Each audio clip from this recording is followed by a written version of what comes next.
Hoy vamos a estar meditando en el capítulo 3, desde el verso 1 hasta el verso 5. Gálatas 3, verso 1 al verso 5.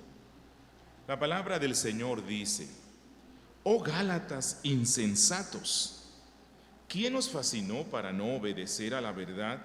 A vosotros, ante cuyos ojos Jesucristo fue ya presentado claramente entre vosotros como crucificado. Esto solo quiero saber de vosotros: ¿recibisteis el Espíritu por las obras de la ley o por el oír con fe? ¿Tan necios sois? Habiendo comenzado por el Espíritu, ahora vais a acabar por la carne. ¿Tantas cosas habéis padecido en vano? Si es que realmente fue en vano. Aquel pues que os suministra el Espíritu y hace maravillas entre vosotros, ¿lo hace por las obras de la ley o por el oír con fe? ¿Qué pasaje, no? Ya aquí estamos solo con leerlo estamos augurando que el discurso de Pablo aquí es muy fuerte, pero creo que muy necesario. Recordemos que Pablo en el capítulo 1, en el versículo 6, empezó diciendo: estoy maravillado, estoy asombrado, anonadado, de que tan pronto os hayáis alejado del que os llamó por la gracia de Cristo para seguir un evangelio diferente. Y luego en el resto del capítulo 1 y en el capítulo 2, el apóstol Pablo se centró en narrar algunos sucesos relacionados con su vida, su llamado al Señor, su ministerio, el aprendizaje del evangelio, incluso cómo él tuvo que reprender públicamente a Pedro, el gran apóstol entre los 12, porque él estaba cayendo en una conducta ambivalente, porque cuando estaba con gentiles, únicamente con gentiles, él compartía con ellos, comía con ellos, disfrutaba de la compañía y se olvidaba de todas las reglas culturales del pueblo judío. Pero cuando había un judío cristiano, entonces Pedro disimulaba y se apartaba y ya no participaba de las cosas que había participado antes, y en este descarrío confundía a los cristianos gentiles, haciéndoles pensar: oiga, con nosotros hay algo malo. Parece que el sacrificio de Cristo no nos ha purificado totalmente. Parece que el sacrificio de Cristo no nos ha apartado de la inmundicia, porque Pedro, el gran apóstol entre los 12, cuando los judíos están aquí, ya no quiere comer con nosotros para no contaminarse, porque somos gentiles. Y entonces Pedro tuvo que reprenderlo fuertemente. Y él narra esto ¿para qué? Para luego, a partir del capítulo 3, empezar un discurso teológico, un discurso doctrinal, con el cual él quiere sustentar su argumento. ¿Cuál es el argumento de Pablo en esta carta? Bueno, el argumento de Pablo es que el evangelio de Jesucristo, que nos justifica por la sola fe, por la sola gracia, no puede mezclarse con las prácticas ceremoniales y religiosas judaicas. ¿Por qué? Porque la religión judía confía en una salvación por obras, en una salvación por medio de la obediencia a la ley. Y el apóstol Pablo está demostrando aquí que no se puede mezclar. Cristianismo y judaísmo no se pueden mezclar. Y entonces aquí, desde el verso 1 hasta el verso 5, en este discurso teológico y doctrinal, aún no lo comienza de una forma plena, sino que acude a algo más en la historia, acude a la experiencia de conversión de los mismos Gálatas para mostrarles lo absurdo que es desear agregar al Evangelio cualquier otra cosa.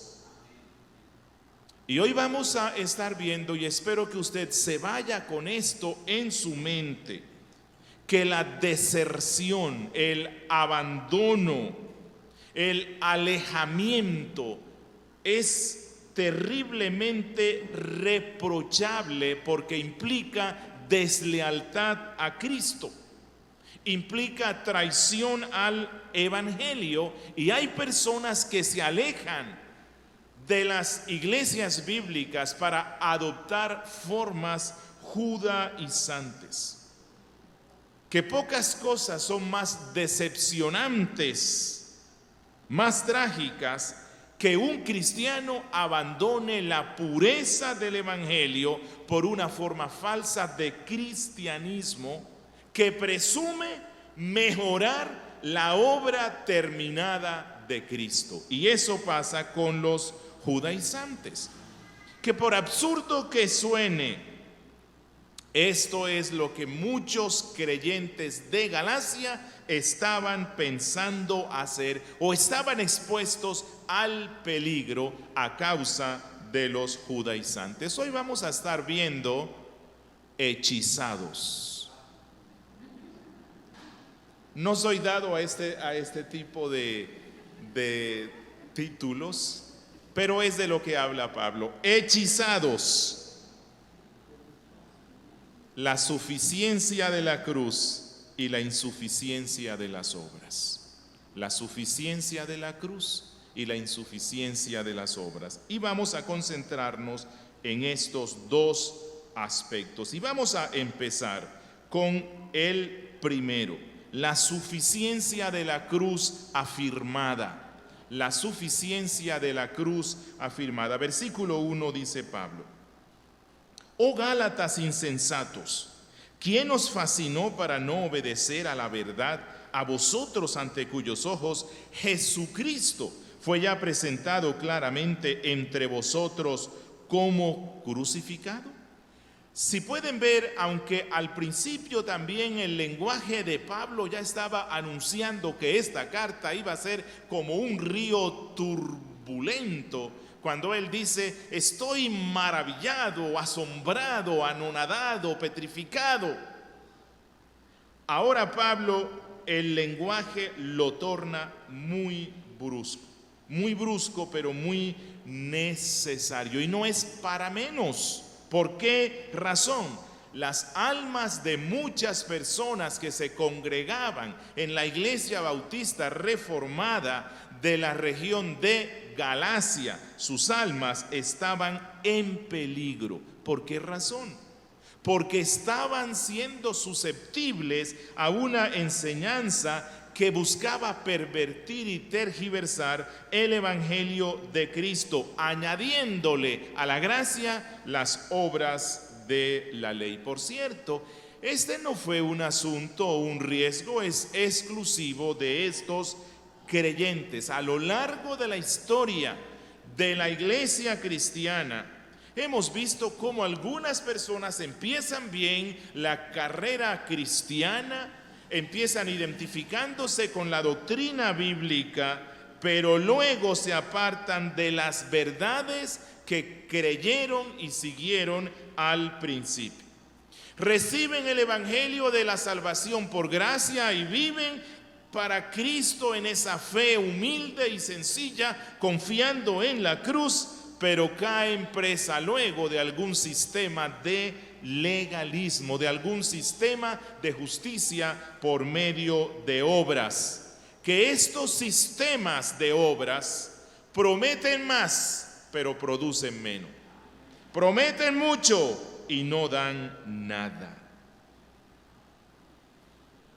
Y la tentación siempre ha estado de cambiar el verdadero evangelio por otras cosas. Hay unos que lo cambian por un culto y una ceremonialidad impresionante, o el sacramentalismo de la iglesia de Roma o de la iglesia ortodoxa rusa o de la ortodoxa griega, y cuando ven esos templos llenos de tantas cosas que apelan a la vista y a la mente, dicen: esto es lo que necesito yo. Cristo más ritualismos formalistas. Otros reemplazan el evangelio por un sistema lleno de experiencias místicas. Y entonces dicen: es que yo no puedo estar con ustedes en la gracia de Dios porque yo necesito un espacio donde pueda expresar mi adoración cantando esa música suave y repetitiva que cual mantra me lleva a experimentar profundidades en la comunión con Dios. Eso es misticismo y nada tiene que ver con el cristianismo. Incluso algunos más equilibrados pueden ser tentados a cambiar la confianza humilde y sencilla en el evangelio de la sola gracia, reemplazándolo por un evangelio de sistema de doctrina perfecta. Y entonces confían en un sistema de doctrina perfecta y no tanto en Cristo. Las tentaciones son muchas. Esta es la razón por la cual Pablo comienza aquí con palabras muy fuertes y él dice: Gálatas insensatos, Gálatas insensatos. Y esta es una mezcla de amor y de ira. Amor y de ira, porque este término no es tanto como decirle a una persona que es un estúpido mental. No. Porque no se trata tanto de una incapacidad mental, sino de descuido, pereza, flojera intelectual. Y Pablo dice: es increíble que ustedes, Gálatas, que han sido instruidos por mí, a los cuales les dediqué tiempo explicándoles las doctrinas del evangelio de la gracia, ustedes no son ignorantes, ustedes tienen un conocimiento de doctrina bíblico muy bueno. Ustedes son insensatos, pero esta insensatez es más espiritual que mental. Es más espiritual que mental. Ustedes debieron ejercitarse en el uso de la inteligencia espiritual para enfrentar estas falsas enseñanzas, como las muchas que se escuchan hoy por YouTube, Facebook y el Internet. Ustedes tenían que usar esa capacidad espiritual recurriendo a las sagradas escrituras, pero no lo han hecho. Ustedes han sido lentos, han sido muy lentos. No han revisado cuidadosamente las enseñanzas de los falsos maestros. No han ejercido el verdadero don del discernimiento para que se dieran cuenta que esos maestros judaizantes son falsos y que la santidad de la cual ellos se visten es falsa. Realmente es solamente una santidad externa.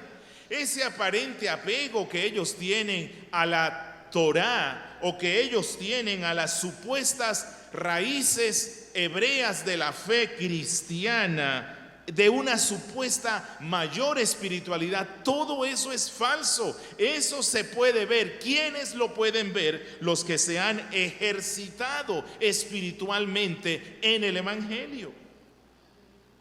Bueno, esta no es la primera vez que a un creyente se le dice insensato. Miren que Cristo en Lucas 24:25 usó esta misma expresión para aplicarlo a la incapacidad espiritual de algunos discípulos para comprender lo que el Antiguo Testamento decía sobre Cristo. Dice: oh insensatos y tardos de corazón para creer todo lo que los profetas han dicho. Hermanos, el entendimiento falla cuando la fe falla.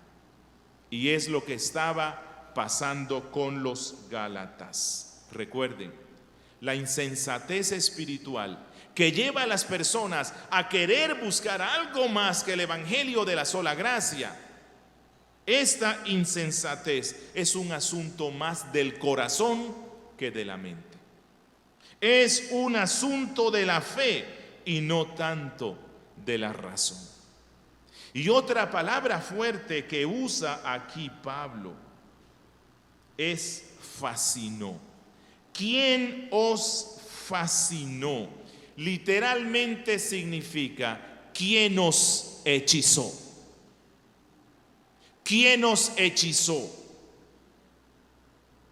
Y esta expresión fascinare se refiere a la antigua práctica o creencia del mal de ojos, es decir, de algunas personas que se suponía eran brujas y practicaban la hechicería y tenían la capacidad a través de ciertas artes mágicas de con su mirada hacer que su víctima se enfermara o su víctima se enamorara o pasaran otras cosas.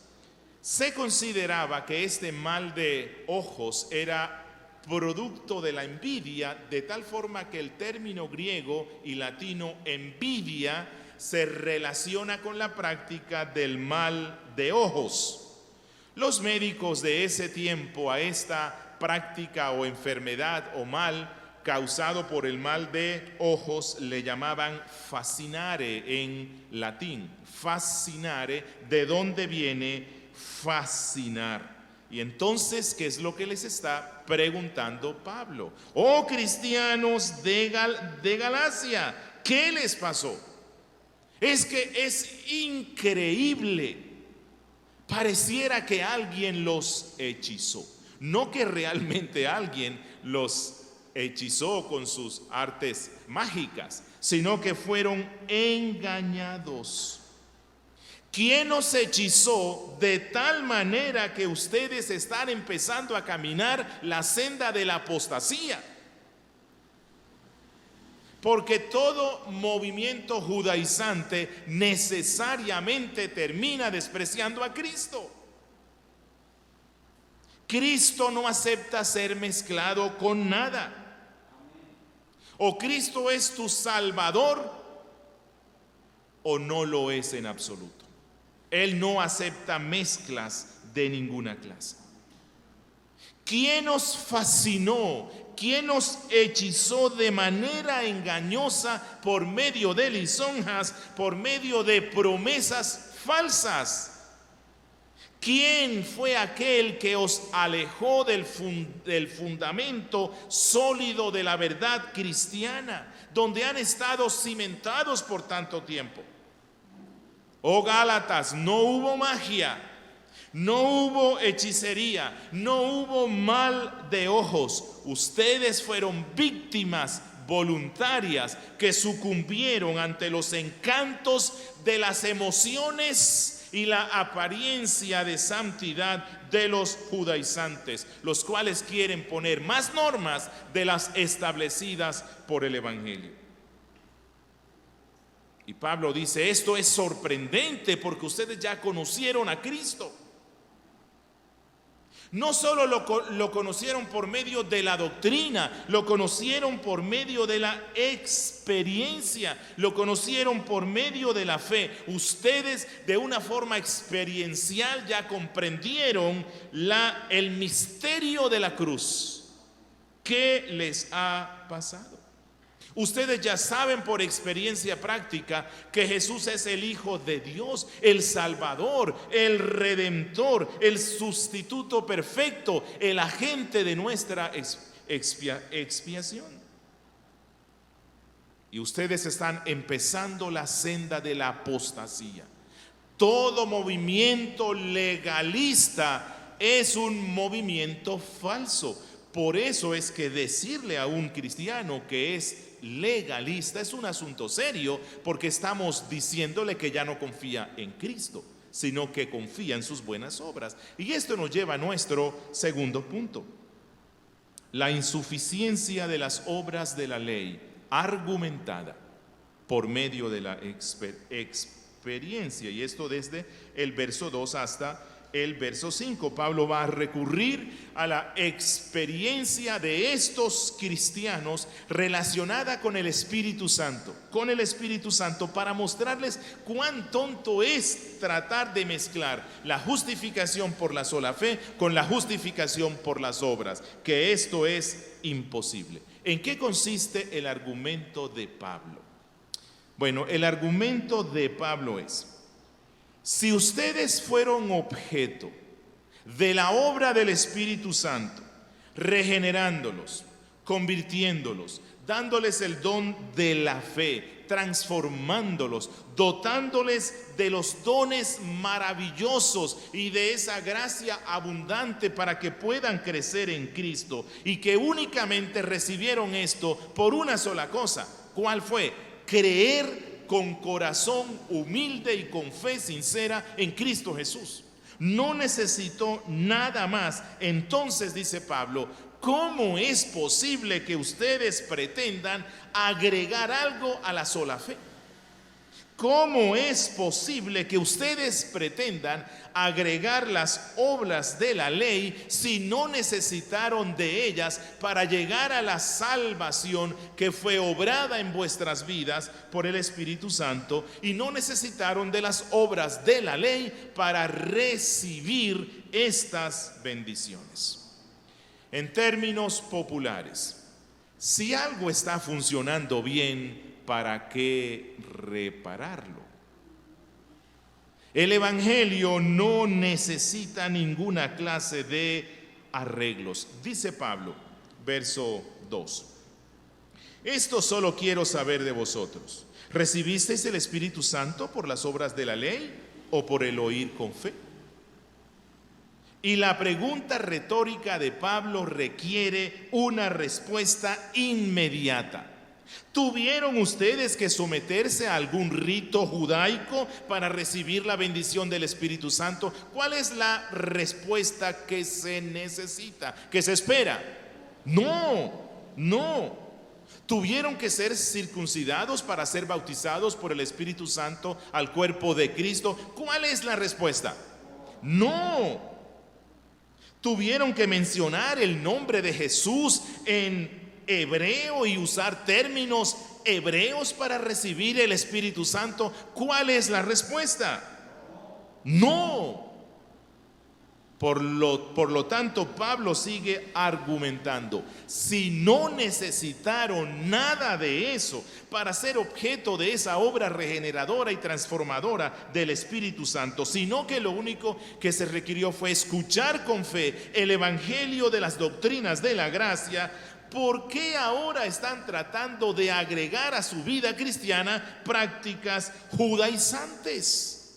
¿Por qué están tratando de agregarlo al evangelio? ¿Acaso, Gálatas, lo más importante en la vida cristiana no es la obra del Espíritu Santo? ¿Acaso eso no es lo más importante? Y si Él no requirió de obras judaizantes para hacer lo que tenía que hacer en vuestras vidas, ¿por qué ahora pretenden ser mejores creyentes ayudando al Espíritu Santo con cosas inventadas por personas carnales, personas legalistas, personas que confían en las obras de la ley? Y en el versículo 3 él dice: ¿tan necios sois? ¿Tan necios sois? Habiendo comenzado por el Espíritu, ahora vais a acabar por la carne. E insiste, es una tontería pretender empezar la vida cristiana necesitando la acción sobrenatural del Espíritu Santo, el cual nos infunde la vida espiritual y nos trae a Cristo, nos santifica. Es una tontería pensar que para crecer en ese evangelio, en esa vida cristiana, ahora debo someterme a reglas y prácticas religiosas judaizantes. Dice Pablo, hacer eso es confiar en la carne. Circuncidarse es confiar en la carne.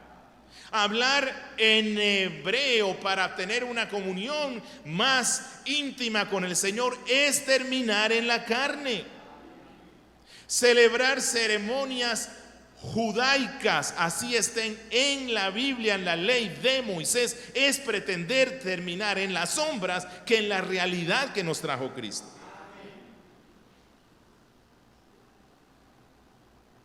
¿Significa esto que Pablo está en oposición a Santiago? Cuando en Santiago 2:14 dice: hermanos míos, ¿de qué aprovechará si alguno dice que tiene fe y no tiene obras? ¿Podrá la fe salvarle? Pablo y Santiago no están en contradicción de ninguna manera, porque estas obras de las que habla Santiago son el resultado de la obra salvadora efectuada por Cristo en la cruz y aplicada en nuestras vidas por el Espíritu Santo. Pero estas obras no fueron necesarias para la salvación, no. Y no nos salvan en absoluto, sino que Santiago dice que son el fruto automático del don de la fe sobrenatural que nos da el Espíritu Santo. Y esta es la diferencia entre los judaizantes legalistas y los verdaderos creyentes. Hacemos buenas obras, obedecemos los 10 mandamientos de la santa ley de nuestro Dios. ¿Por qué? Porque el Espíritu está en nuestras vidas. Y lo hacemos porque en respuesta a esa presencia del Espíritu deseamos agradar a nuestro Rey, quien nos amó. Pero eso no pasa con el judaizante. No. El judaizante busca obedecer la ley ceremonial y todas las leyes del Antiguo Testamento en el poder de la carne, para la gloria de la carne, y eso es repugnante delante de Dios. Eso es despreciable delante de Dios. Y Pablo sigue diciendo en el versículo 4: ¿tantas cosas habéis padecido en vano? Si es que realmente fue en vano. Bueno, cuando Pablo aquí habla de padecimientos, muy posiblemente no se refiere a alguna aflicción particular y marcada por la causa de Cristo que tuvieron que enfrentar estos cristianos, porque la Biblia no nos presenta que ellos fueron perseguidos. Pero lo que sí es muy posible que les esté preguntando Pablo es: ¿acaso las experiencias espirituales que tuvieron ya fueron en vano? ¿Acaso todo lo que ha pasado en vuestras vidas desde que el Evangelio fue escuchado con fe fue en vano? ¿No aprendieron entonces nada de cómo fue que Cristo les trajo a la fe? ¿No aprendieron nada de cómo fue que el Espíritu Santo les trajo a convicciones evangélicas? Ustedes van a abandonar esto tan hermoso que el Espíritu Santo hizo en vuestras vidas solo por las falsas promesas de judaizantes y legalistas. Pero Pablo, un verdadero predicador cristiano, suaviza un poco este tono y él dice: si es que fue en vano. Si es que fue en vano, es decir, espero que las cosas no sean tan malas entre ustedes. Espero que hayan recobrado la razón espiritual. Espero que se hayan dado cuenta que los movimientos judaizantes solo quieren que ustedes apostaten poco a poco de la fe cristiana, que ustedes se den cuenta que ellos no tienen nada que ofrecerle, que lo único que les dan es una obediencia legalista a la ley, mas no una obediencia espiritual bajo el poder de la gracia de Dios. Y concluye Pablo en el verso 5: aquel pues que os suministra el Espíritu y hace maravillas entre vosotros, ¿lo hace por las obras de la ley o por el oír con fe, por el Evangelio. Eso es el Evangelio. Y en esta última pregunta retórica y a la misma vez confrontadora, Pablo menciona a aquel que suministra al Espíritu. ¿Quién es aquel que suministra al Espíritu Santo? Dios el Padre. Aquí vemos manifestada la doctrina de la Trinidad en la salvación del hombre. ¿Sabe que los judaizantes al principio te dicen que no hay inconveniente con creer en un Dios trino, pero luego en medio de su argumentación te llevan a rechazar la doctrina de la Trinidad? Y Juan y el apóstol dice: cuando Dios el Padre les dio al Espíritu Santo y permitió que el Espíritu hiciera maravillas en vuestras vidas, lo hizo ¿por qué? Porque ustedes se sometieron antes a la circuncisión, porque aprendieron hebreo antes o celebraron la fiesta de todas las que ellos están celebrando. ¿Por qué Dios tuvo esa gran misericordia? Y la respuesta que espera Pablo es que ellos digan: por la fe. Solamente por la fe. Y si lo único que se requirió de parte del Padre fue que escucharan con fe el Evangelio de Cristo y que creyeran en Cristo sin la necesidad de las obras de la ley, entonces Pablo concluye diciéndoles: ¿por qué pretende mejorar la obra del Espíritu del Padre que hizo en ustedes, sometiéndose a reglas y a leyes fundamentadas en una obediencia carnal a la ley? Y concluyo con unas aplicaciones. Hermanos, el problema de las tendencias sectarias en la iglesia cristiana no es nuevo.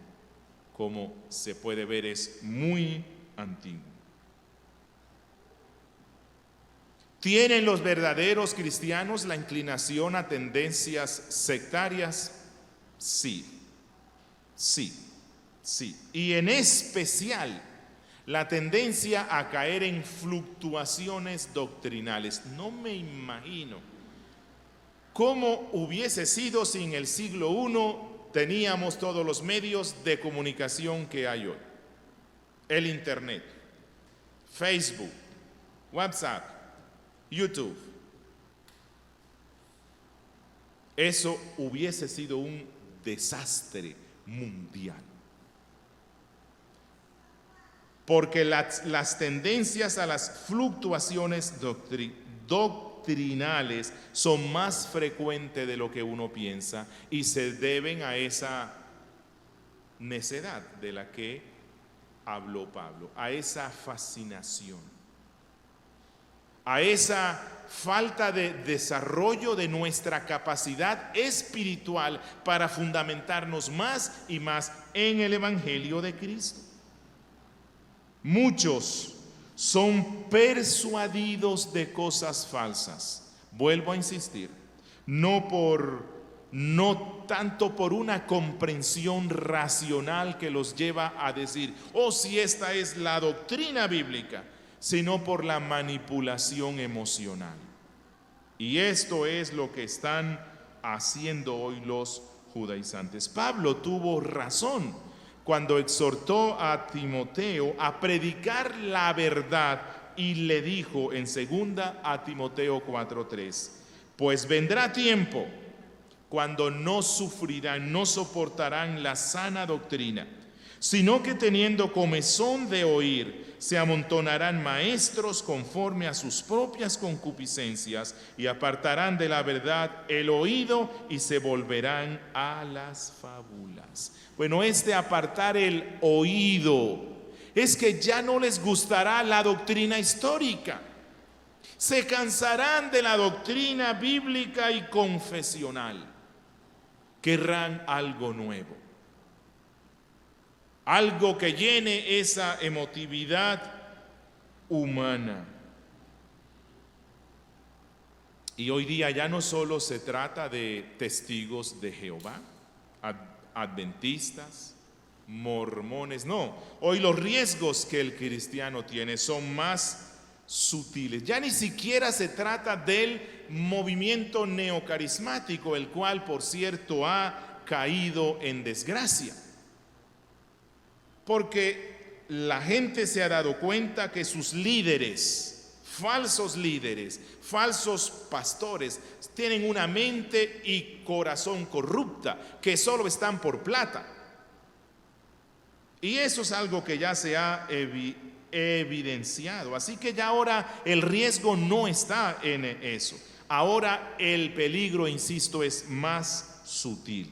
Se está presentando con un nuevo ropaje, el ropaje de la moralidad, el ropaje de un supuesto apego a la ley de Dios, un biblicismo muy marcado.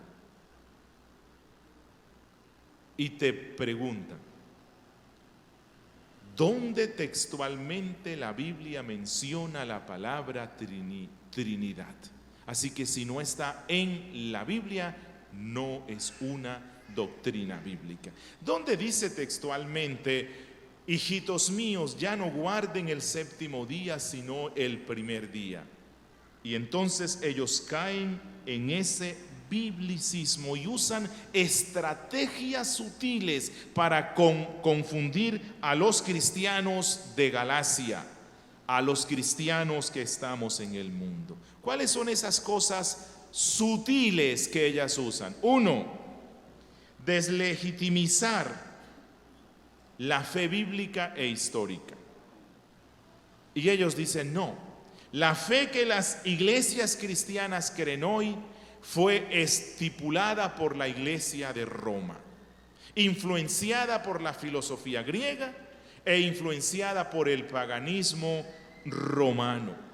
Y entonces ellos impusieron que la iglesia guardara el día del Señor, el primer día de la semana, y lo cambiaron del séptimo al primero, porque eso era una práctica pagana.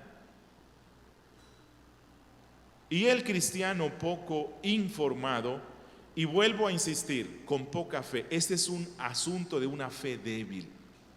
O sea, no es tanto un asunto de falta de conocimiento, es un asunto de una fe débil, un corazón muy débil, poca comunión real con Cristo.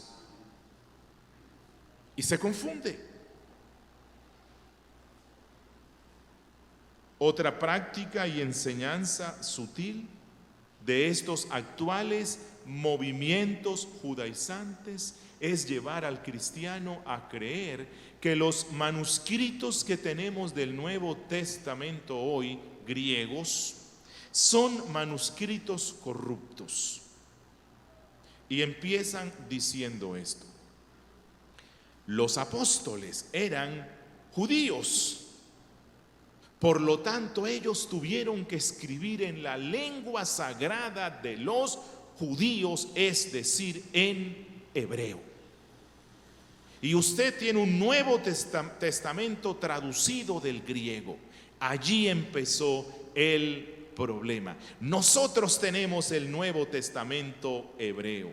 Falsedad de toda falsedad. Mentira de mentiras. No se ha encontrado un solo manuscrito antiguo del Nuevo Testamento, ni en hebreo ni en arameo. Todos están en griego. ¿Por qué razón? Porque fueron escritos en griego. Los apóstoles entendieron que el evangelio era para ¿quiénes? Para todo el mundo. Y escribieron en la lengua que era hablado por casi todo el mundo. Y de allí te llevan con otra sutileza a esto. Mira, es que ustedes los cristianos tienen un problema muy serio. Ustedes oran y confían en un Mesías que lo llaman con un nombre equivocado. Ustedes tienen que llamar a ese Mesías no por un nombre griego. Jesús es un nombre griego. Hay que llamarlo por su nombre hebreo y entonces usted tiene que trabarse la lengua y que cuando ora a Cristo decir Yeshua HaMashiach. Y que si usted no lo dice así, entonces no se dirige a Cristo. ¡Qué absurdo!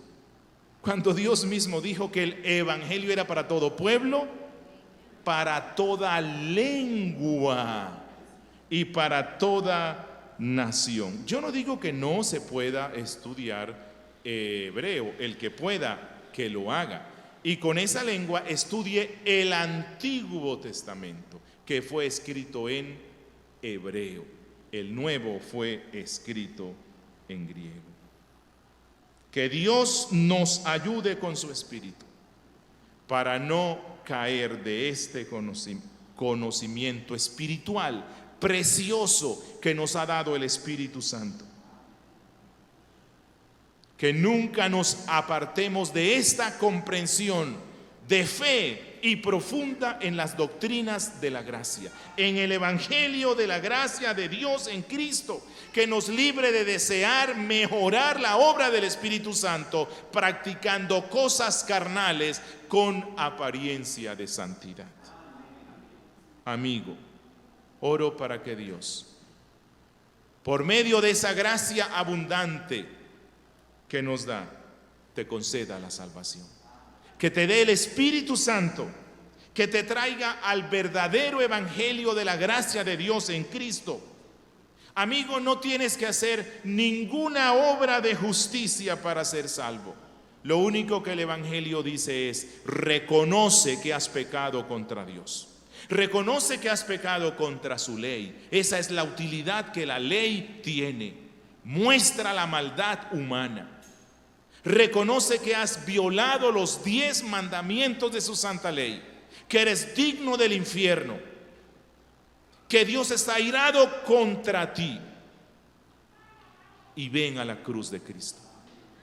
Esta cruz que está aquí, no les digo que vengan acá, esta cruz que está aquí nos recuerda dónde está cimentada nuestra fe: en Cristo y en Cristo crucificado.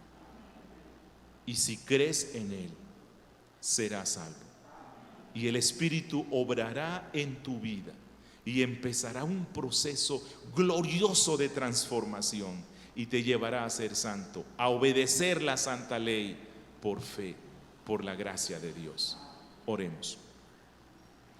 Padre nuestro que estás en los cielos, queremos darte gracias por esta carta a los Gálatas, porque ella descubre nuestro corazón, descubre las inclinaciones que aún tenemos en nuestras vidas hacia el engaño. Pero gracias porque tú nos diste esta carta, la cual nos confronta de una forma dura y con palabras duras, pero que tú lo has hecho por amor a nosotros. Gracias, Señor. Guarda a tu pueblo que escucha hoy.